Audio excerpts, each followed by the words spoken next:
Pwede ba mag-apply ng security officer sa New Zealand kahit nasa Pilipinas ka pa?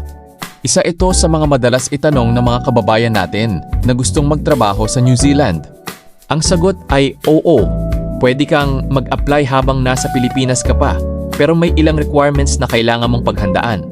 Una, kailangan mo maghanap ng employer o security company sa New Zealand na handang kumuha ng overseas applicant.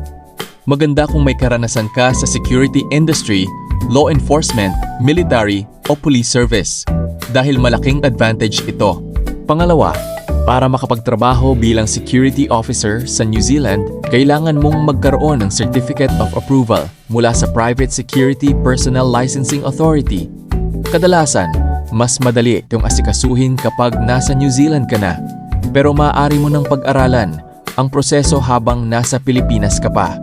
Pangatlo, kailangan mong matugunan ang visa requirements. Kung may employer na handang mag-sponsor, kumuha sa iyo, maaari kang maging kwalipikado para sa work visa depende sa posisyon at employer.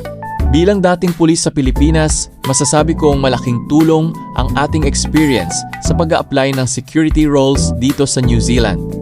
Pero tandaan, kailangan pa rin ng tiyaga, tamang dokumento at sapat na paghahanda.